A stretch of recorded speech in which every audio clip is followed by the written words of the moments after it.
Hello readers, it's Sasha, and today I am going to be doing my mid-year book freakout tag.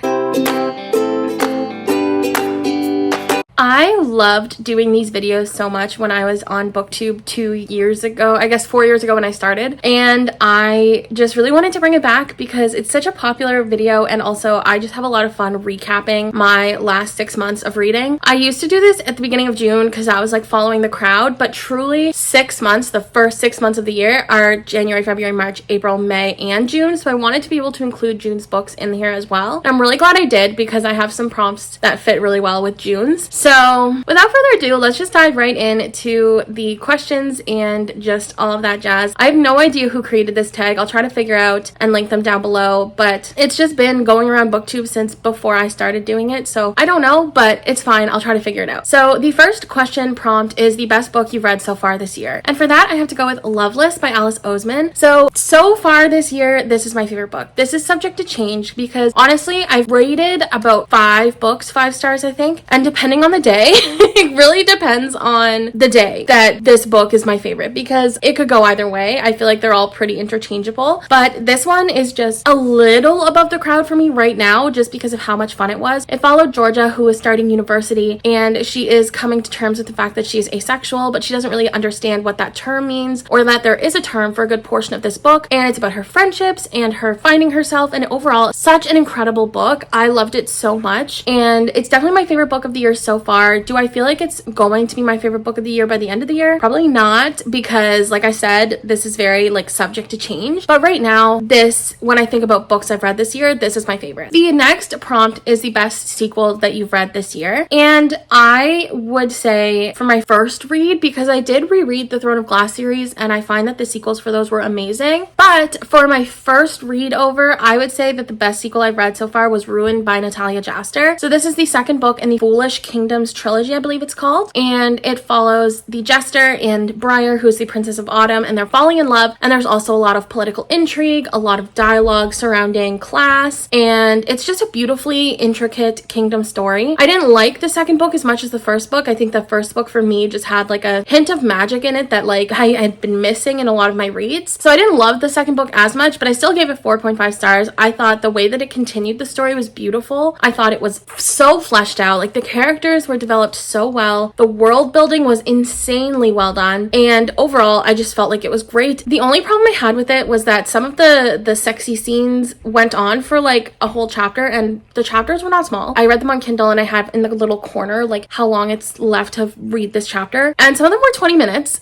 so I had to read about them doing their thing for 20 minutes, and I just felt like that was a little bit like much, so I think that's why I rated it a little lower. But overall, definitely the best sequel I've read this year without a shadow of a doubt. So the next prompt is new releases, new books that have been released in 2024 that you have not read yet but you want to, and I decided to pick a few for this because I couldn't really narrow it down to just one. So the first one I chose was The Women by Kristen Hanna, and this is about a nursing student who decides to enlist in the Vietnam War alongside her brother, and I have mixed feelings about this because the Vietnam War is a very not great part of history, politically speaking, and just like a lot of the things that were done I don't agree with, and I don't love that period of time, that historical portion of time. So for me, this was a very hit or miss one to put on this list. I put it on the list because I love Kristen Hanna's writing so much. Do I think that it's going to be like my new favorite 5-star book? No, because the subject matter is very touchy for me, and it's not one that I'm like uberly excited about, but I felt like I had to put my Kristen Hanna because she is my girl. I love her so much, so I had to put her. The next book that is coming out that I found pretty interesting, or that came out that I found could be pretty interesting, is Murder Road by Simone St. James. It's about a couple that is on their like honeymoon or on a trip together, and they end up picking up this injured hitchhiker that ends up passing away, and so they decide to go on this adventure of looking into a bunch of crimes that happened on this stretch of road. So that's really exciting. I've heard nothing but great things about Simone St. James's writing, and I've had a few of her books on my radar for the past few years. I've not yet read anything by her, but I'm always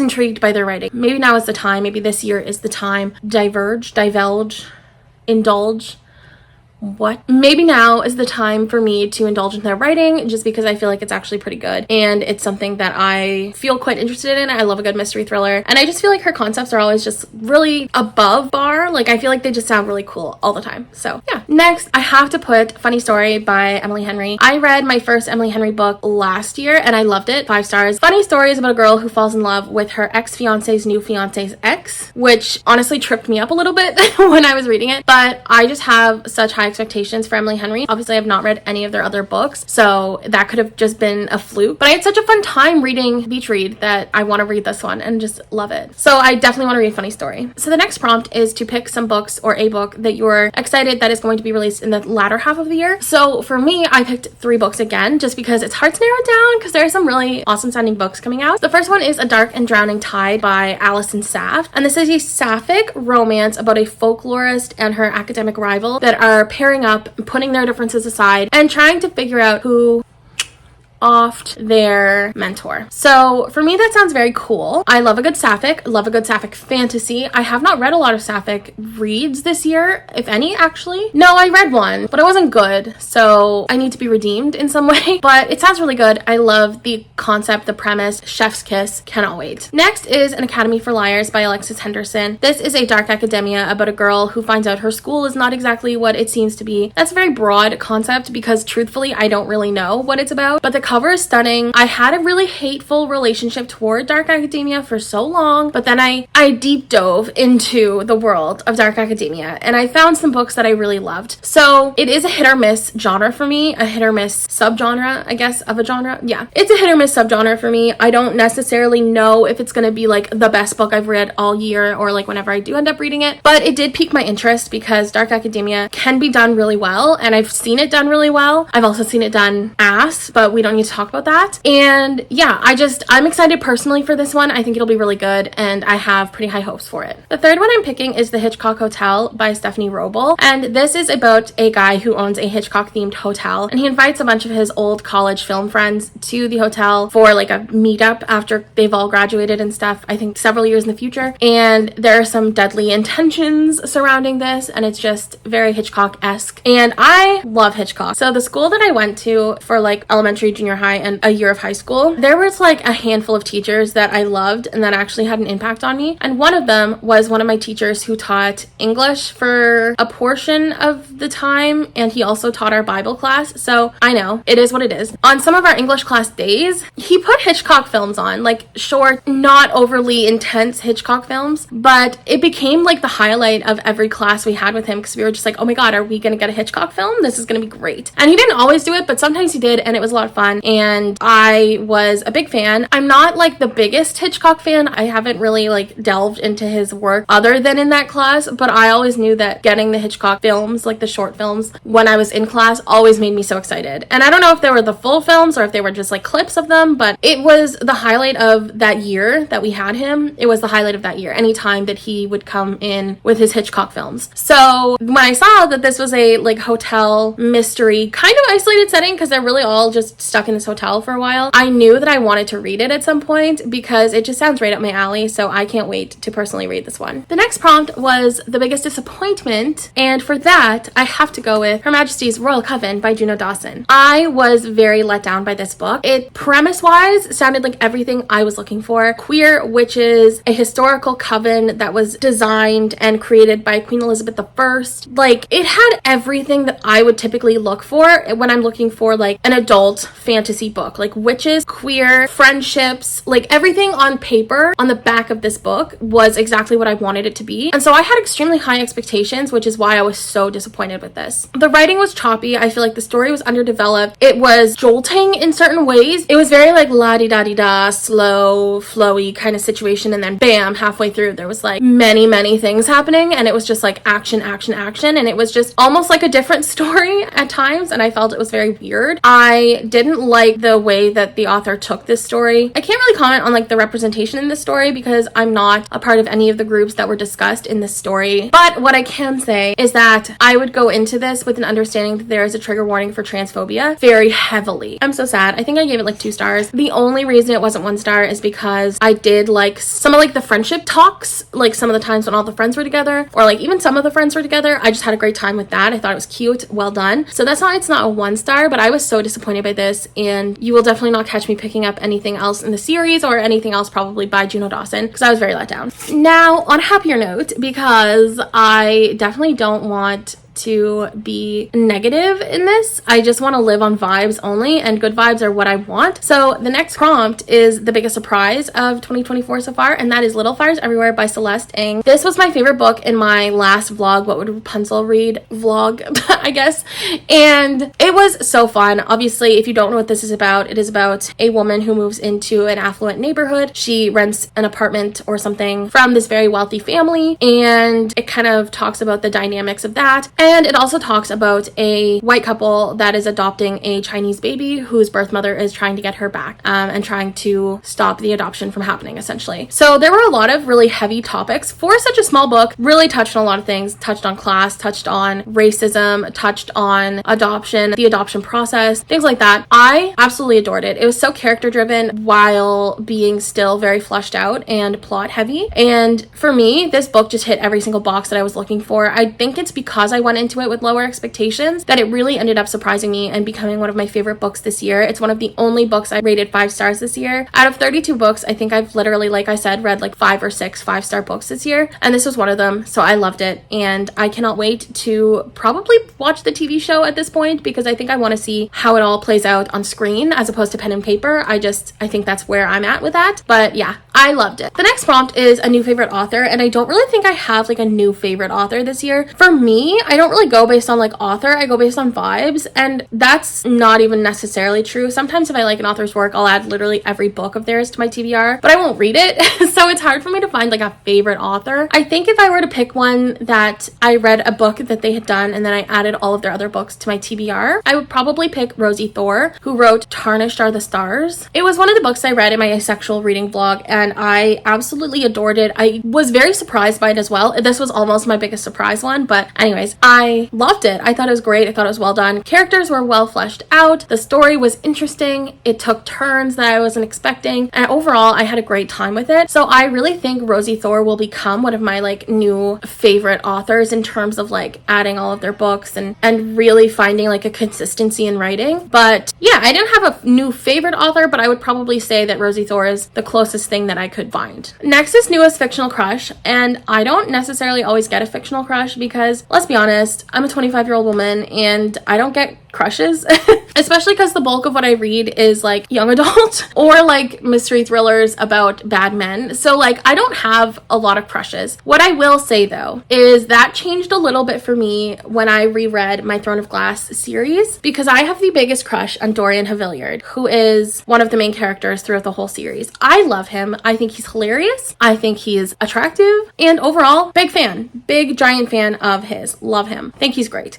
So for me, he's probably my new fictional crush. Next is the newest favorite character, and again I have to go to Throne of Glass, Selena Sardothian from that series. I absolutely adored her. From the first time I read it to the second time I read it, Selena was always one of the main reasons I kept going, and I really enjoyed her portion of the series, her POVs, everything about her, loved. She was fierce, she was resilient, she was hilarious. Like everything about her just is main character energy, but like in the best way. Like you don't get that kind of like, oh, you just think you're the main character. Like this bitch actually is the main character. So I loved her. I thought she's great, and definitely my new favorite character of the year so far. Cycling right on in to another Throne of Glass prompt, a book that made you cry this year. I wouldn't be real if I didn't include Kingdom of Ash by Sarah J. Maas. I'm so glad I gave this a second chance because this broke me in the best way. Like this was one of the best books I read this year. I literally have it like memorialized as one of my least favorite books of all time in one of my first videos on BookTube, and we've come full circle because this is now one of my favorite books of all time. I freaking adored this. I loved this. It broke my spirit and my heart and my soul in multiple ways. I'm gonna enter in a photo I took of myself crying while I read this because it was wild. Cue that here. But for me personally, like, this book just hit every single nail on the head, every single resolution I needed, I had, and it was incredible. And it made me sob. Like, it made me actually viscerally sob. So for me, 150%, this is one of the best books I've ever read, and one of the only books this year that made me sob, like actively sob. I think it's the only book that's made me sob. But yeah, loved it. On the flip side of the spectrum, what is a book that made you happy and like actually made you like smile while reading it? I have to discuss a book that I already talked about just because I feel like I have to, because it truly is one of the only books that made me actively like out loud like giggle a little and smile with like an actual physical response. So it's Loveless by Alice Oseman. This actually made me so happy. I was literally like, the first time I read it, the only time I read it, I don't know what I'm talking about, I was so excited. I was like, you know what I mean? Like, I was having a great time. So I had to pick this for a book that made me happy because it literally brought out a physical reaction. And I think it's the only book that did that this year for happiness. So I had to pick this one. Next is the most beautiful book that you've acquired this year. So I recently subscribed to a subscription box, Owl Crate. Again, I did that 4 years ago and I decided to do it again this year because I felt like they had a very big glow up in terms of the books that they were producing and the quality of them. And I was so right, because the books I received 4 years ago are in no comparison to the books I have now. These books run laps around those old bitches, like not even joking. So it was really tough for me to pick the prettiest of the 3 that I got so far, but I think the book that I chose is Song of the Six Realms by Judy I. Lin, because this book, okay, just the cover itself is very, very beautiful. It's like a nice rose gold color, which I'm a big fan of, and the pages are also a nice rose gold. The back is a beautiful cover where it says, "Inside every living soul there exists a spark," and it's also just incredibly beautiful. But then it also comes with its own little ribbon bookmark, which I need to find. Yeah, okay, it came with its own little ribbon bookmark, which I don't even need this one now. I didn't realize that until I picked this up to film this video. But then let's just move into the actual book itself, because what the heck. So I guess I'll show you the cover art, or like the, not cover art, but the dust jacket art. Absolutely stunning. Like, what is that? That is gorgeous. Beautiful. Love it. And then you get to the actual book itself, and the book, like the front of the book, it says Twilight's Begonia. I don't know what that means, mind you, but it's pretty, and it has this nice structure here, and just like the lotus flowers and the moon, and just some really nice embellishment. And then on the back, there's the kin, or I think is how you pronounce it, which is the musical instrument that our main character plays in this story. And it has the quote, "Remember, the kin is the lock, but she is the key." Okay, so for me, that's my favorite, because the other 2 that I got, also stunning, also have beautiful covers and beautiful cover art. There's no ands, ifs, or buts. Like, Owl Crate really put their entire, like, they put their entire soul into this. Like, they really stepped up their game, and so I did renew because I was so excited. But the other 2 that I got from them are also beautiful, but this is my favorite, definitely, by far. And I guess if you figured it out, the Owl Crate books are the books that I'm reading in my new vlog. Darian was right when she commented that on my last video. I will be reading my subscription box's books for a vlog because I think that's fun and I want to. So, and then finally, the last prompt is, what books do you need to read by the end of the year? I don't really set myself up with like goals of like what books to read and things to read, just because I will let myself down, because I am nothing if not a self-sabotager, and I will definitely not read the books that I need to read. But there are a couple that I did want to include on this list, not for me, but for my friends who have really recommended them. So the first is one I was supposed to read in May or June, I can't remember, but it's The Girl on the Train by Paula Hawkins. One of my friends from work, this is one of her like books. She's a bit older, she's very cute, but she really wants me to read this book so that we can talk about it. So I'm gonna read it sometime this year, 100%. I just have to figure out when, but I am definitely planning on reading this for sure. And then the last book that I want to read, I don't really have a specific book, but I would like to read one of Grady Hendrix's books. One of my best friends, her favorite author is Grady Hendrix, and I would like to be able to talk to her about them and to kind of experience that. I do own my best friend's Exorcism, so this may be the book that I choose to read, but she owns every Grady Hendrix book. So I'm gonna ask her for her recommendations on which book I should read first, by maybe like the list in which I should read them. And then I do want to try to read some Grady Hendrix this year because I think that would be really fun. Maybe I'll do a vlog of reading every Grady Hendrix book that has been published, because I think that would be fun, and my friend would be able to provide me with the information for that vlog. So maybe I'll do that. I think I will, actually. I think that's a really good idea. Okay, so yeah, that is everything for the mid-year book freakout tag. If you have any questions or you feel strongly about any of these situations that I have put ourselves in, let me know. Let me also know what your reactions and your responses are to each of these questions. I love hearing about other people's reading years and how it's been going so far. I would love to hear about your favorites and your least favorites so far of the year. So definitely leave those in the comments below if you would like. And yeah, please don't forget to like, comment, and subscribe. I post once a week and I have some pretty fun content coming for the next couple of months. And I cannot wait to just keep getting back in the spring of things and just having a lot of fun. Like I said, you can comment below. I'm so tired. And yeah, until next time, bye readers.